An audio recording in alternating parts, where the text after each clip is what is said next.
بسم الله الرحمن الرحيم الحمد لله أوله بلا أول كان قبله وآخره بلا آخر يكون بعد الذي قصرت عن رؤيته أبصار الناظرين وأجزت أن نأتي أوهام الواصفين ثم الصلاة والسلام على سيدنا ونبينا حبيب إله رب العالمين أبي القاسم المصطفى محمد وعليه الطيبين الطاهرين المعصومين المظلومين ولعنة الدائم على أعدائهم أجمعين من الآن إلى قيام يوم الدين أما بعد. Assalamu alaikum and welcome to question time. We are here every week to attend to some of the questions that are sent to us and that are asked in regards to the religious issues, whether that be in relation to ahkam or even in relation to some of the philosophical or cultural values that exist within our school of thought. Therefore, I would request my viewers to make it a point, make a note, the telephone number or the email address that is on the screen to write to us and ask your questions, and so that we could attend to these questions. As we are in the month of Muharram, we will be looking at some of the questions that has been asked in regards to the commemoration of Abu Abdullah al-Hussein alayhi salam, the significance of it and why it is commemorated in a particular way, although many tend to criticize this type of approach within Islam as well. For example, they regard them as bid'ah, as innovation, so on and so forth. So we will focus on azadari, or we will focus on the issues that are related to the majalis of Imam Hussein alayhi salam, as long as we are in the month of Muharram and Safar. Now, the question which was asked was that why is it we cry in the month of Muharram for the martyrdom of Imam Hussein, or why do we cry for the shahadat or martyrdom of other imams as well, when we are aware that the imams are in paradise? A very interesting question. Yes, it is very valid that there is no doubt that the Ahlul Bayt alayhimus salam and all of the shuhada who die in the way of Allah subhanahu wa ta'ala, protecting Deen Islam, protecting the Islam in Nabi Muhammadi, are in Jannah. But the commemoration is for what? Now, let me point out you the significance of Karbala itself first before attending to this question. If you look at it, the amount of self-sacrifice, the amount of crystallization, the amount of perfection of the qualities of a human being showed in the plain of Karbala, we cannot see that anywhere. It really makes us proud as a human being. It really makes us proud, regardless of which creed we belong to, that such individuals, for the sake of truth, for the sake of Islam, for the sake of humanity, for siding with humanity, they have sacrificed their life. Hazrat John, for example, who was a slave, who was black, and he was free, he was let free. Imam Hussein clearly said that, who was the slave of Abu Zar, one of the companion, right? Imam Hussein said, John, you are free to go. There is no problem whatsoever. I will guarantee you paradise. You will enter Jannah. But what did he say? He said, no, I cannot leave you like this. This is self-sacrifice. This is that sort of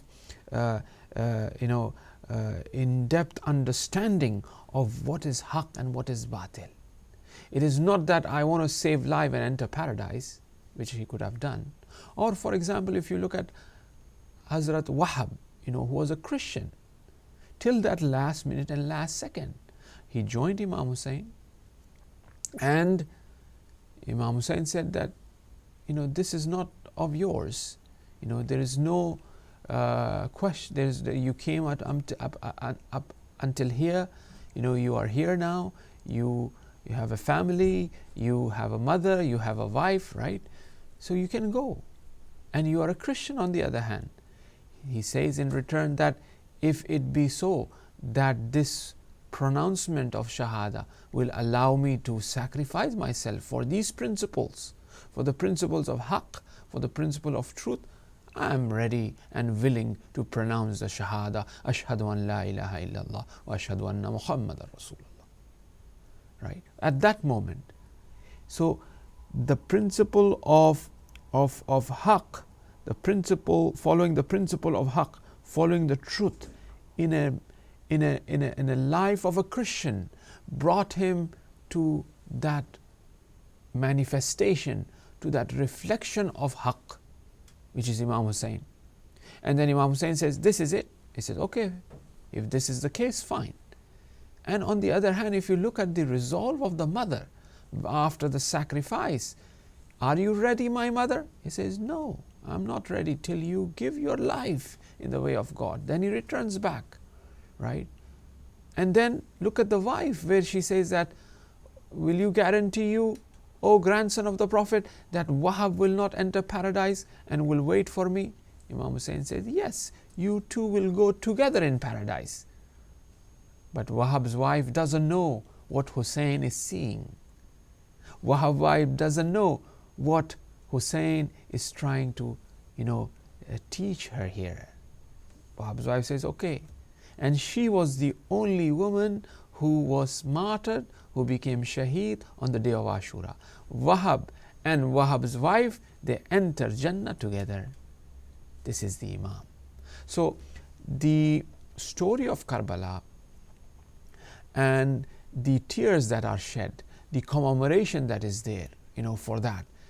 Yes, indeed, it is a story in which one is overwhelmed with joy, overwhelmed with pleasure to really see the sacrifice, to really see the human qualities, how great, how beautiful, and how perfect it really can be, that it could reach to that point and it is ready to sacrifice. It really teaches us a lesson that we here right now, when we listen to this sad story of Karbala, we also feel the same, that we would do the same. There's a lesson in that. So that happens through this emotional commemoration. Sayyid ibn Taus, Aqbalul Amal, one of the most famous books of dua, great scholar. Sayyid ibn Taus, reports are there in regards to him that he has met the Imam as well, because some of the du'as that we have from him in Miftahul Falah and other books of dua, we find that he is mentioning the dua without any chain of narration, which indicates that he is getting this from the 12th Imam himself. Now here he says that if it wasn't, or if we were not asked for shedding tears, if we were not asked for commemoration of the Shahadat of Abu Abdullah al-Hussein alayhi salam, indeed it is a day of great celebration. Indeed it is a day of victory. Indeed it is a day of joy that Abu Abdullah al-Hussein attained such a great station, because the Prophet, he himself have mentioned, O Hussein, you will never reach that maqam, that station, unless you become shaheed. And Imam Hussein achieved that. Now we look at the same time the saying of Imam Ali alayhi salam, when that Ibn Muljim struck him on his head, right? He says that it is like I was looking for water in the desert and all of a sudden I found a well. I found a spring. How a person will feel that a person is really thirsty and he's fetching for water, he's looking for water to quench his thirst, and then Fustu bi Rabbil Kaaba happened. And then I was struck by this sword on my head, And then I realized that yes, I have reached to that spring. Nothing have happened. Nothing is displaced. I'm in the best of place. Best thing have happened to me. This is what Amirul Mu'minin is saying. It's nothing to be sad about, but it is in order, it is a time to make joy, time to be happy, right? But we see the Ahlul Bayt alayhimus salam, obviously, they were sad, they were crying. The children of Imam Ali alayhi salam were crying as well. And when Imam Ali said, why are you crying? I see the Prophet. I will be meeting your mother. They are here. Why are you crying? They say that, oh Father, these cries, we know that you are, but these cries are for us that we're going to lose Ali. We're going to lose the father. The orphans of Kufa will lose the father. The whole Kufa will become. Ali and Muhammad are the fathers of the Ummah. When Muhammad was gone, sallallahu alaihi wasallam, Ali was there. Now Ali is gone. The Ummah have lost the father. Right? So therefore, this crying, this commemoration have a multifaceted reality to it, and it is something that must be carried out according to the teachings of Ahlul Bayt alayhimus salam. The Imams themselves have mentioned this. For example, our fifth Imam, not only the Azadari of Imam Hussain, for that is a Hisab-e-Juda. It has its own sort of account, which we'll talk about it in a while. The Masaib of Ahlul Bayt, of other Imams as well, we find that they have clearly mentioned that the fifth Imam says, if you want to read my Masaib, read in Mina, because he died during the first week of Hajj, during the season of the Hajj. So he says that read my Masaib in Mina, where all Muslims have gathered. When all Muslims have gathered there to celebrate the Hajj, for the procession, for the rituals of the Hajj, they will listen to the Masaib of Ahlul Bayt. They will listen to the Fazail of Ahlul Bayt. They will listen to the teachings of Ahlul Bayt and take guidance from it. So, as the scholar says, Ibn Ta'us, it would be a celebration day, but it is a day that we've been asked to commemorate. For huzn, it is not a day to really celebrate in that sense of the word. As we recite in one of the ziyarat of Imam Hussain alayhi salam, that hada yawmun tabarrakat. For some people, it is the day of barakah and blessing. And we also find, however, this question will come later on in more detail, but as this tabarrakat, as a day of blessing and barakah came about, I just want to attend to very quickly another question which is asked as well later on, but I will go in detail very quickly. See, they have manipulated, they have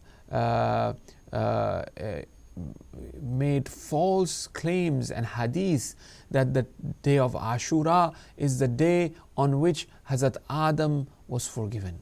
So celebrate. The day of Ashura is the day that the Ark of Noah reaches its shore. So celebrate. The day of Ashura is the day of, in which sort of different hadiths that they say is the day of Ashura, in which probably Yusuf met his father back, so on and so forth. That it is the day of celebration. So you should celebrate and you should fast on that day. You should fast on that day. Why is that? Where does this really come from? These are all false traditions, fake traditions, in order to undermine the act of Yazid, in order to undermine the act of Bani Umayyah. They made these false hadiths, false narration, and people, so that they will not focus, so that they will not do tawajjuh, so that they will not, the event of Ashura becomes, light color, so that the event of Ashura hides behind this celebration. The whole ummah is fasting, the whole ummah is celebrating. Something happened. The grandson of the Prophet was slain on the day of Ashura. Well, it is the issue that Adam was forgiven. It is the day that Noah's Ark reached. So it is a day of celebration. That news, that report of Imam Hussain kind of deteriorates or disappears with this celebration. But they failed. We see today Hussein stands out. We see Hussein is the warasa of Adam Sifatillah, Nuhin Nabiillah, Musa Kalimillah, Isa Ruhillah, Ibrahim Khalilullah. It is the day that Ibrahim was tossed in the fire and the fire become garden so fast. That's what they say, right? So all of these things they say, they make these false hadiths so that one should fast and celebrate. But brothers and sisters, this all are fake hadiths in order to make Muslims not remember Imam Hussein, but they have failed, and today we find millions and millions all over the world. You have the name of Imam Hussein on the day of Ashura for the commemoration of the death of the grandson of the Prophet. We find in all news, nobody talk about fasting on that day. Even in the worldly sense, in the secular sense, in the conventional sense, we find the name of Hussein. But nobody talks about this. So no matter how powerful, at a time they were in terms of their khilafat, in order to give light color or kind of, wipe out the history, wipe out the event of Ashura from the pages of history, they could not. How that happened? It is because of the commemoration. It is because of these very majalis that you all attend and you have carried out. That is why we find that the zikr of Imam Hussein have remained. It is through this commemoration. It is, who was it who established the sunnah? See, now I'm adding one more thing here. Who was it who really established this sunnah of majalis of Imam Hussein alayhi salam? There are two great sunnahs that we find, that we see within the Islamic culture, within the Islamic religious values, which are highly, highly recommended, and it cannot be compared to any other mustahab acts. Two things.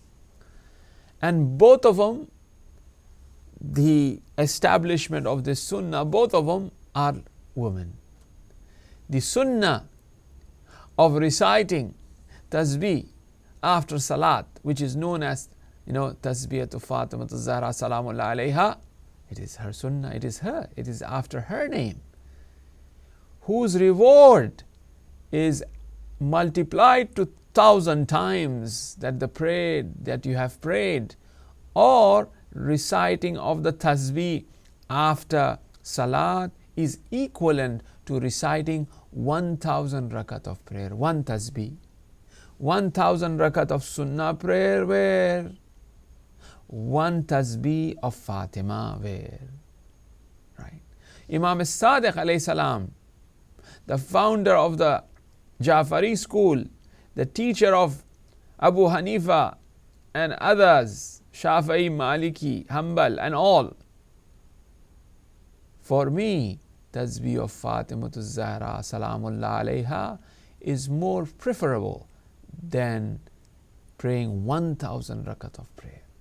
I prefer reciting tasbih. So, who established this? Is Fatima. The reward is abundance. Not just a person recite that tasbih after prayer, but in many different ways. A person who recites the tasbih before sleeping, it is as if he has circumvented the Kaaba. Salman Farsi, remember that hadith? Right? So, recitation of tasbih for the protection when one is going on a trip, when one is traveling. Before traveling, he should recite tasbih Fatimatu Zahra Salamullah alayha for protection, right? For hajat, tasbih Fatimatu Zahra Salamullah alayha. A very unique act, a highly recommended act for many divine rewards and bounties, right? It was a lady. Then after that, you have the establishment of the sunnah of an act, which is the act of azadari. And it was Siddiqa Sughra, Zainab Kubra, Salamullah alayha. She was the one who established this sunnah. So you have two sunnahs. One is the Tasbih Fatima, which is by the mother, and then you have the Azadari of Imam Hussain alayhi salam, which is by the daughter. And what happens in the Azadari of Imam Hussain? That very Fatima descends from the heaven. That very Fatima, Salamullah alayha, comes from the heaven. So when she comes from the heaven, is she going to come alone? But she comes with all of the Malaika. She comes with all of the Anbiya and Awliya indeed. Such a wujud, such an existence, such a great personality is coming. So who will not descend with her? Who will not descend with her? Everybody will. But where does she come and sits? Where does she sit?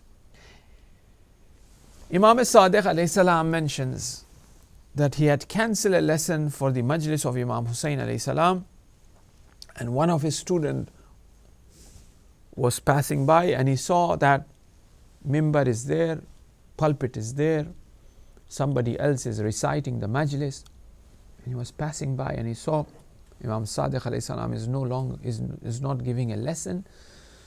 So he said there is no class, so he did not attend the lesson. He left. He passed by. Next day he comes. When he comes next day, Imam Sadiq alayhi salam asks, "Where were you?" Then he says, I came here, or I passed by here, and I saw that you were not giving the lesson. There was someone else, so I thought that there is no lesson, so I left. He said, "No, I was there, but I was sitting where the people, they take their shoes off. That's where I was sitting. You know why I was sitting there? Because I cannot dare going any further. I cannot dare going any further because Fatima was sitting there. That is why I was sitting there."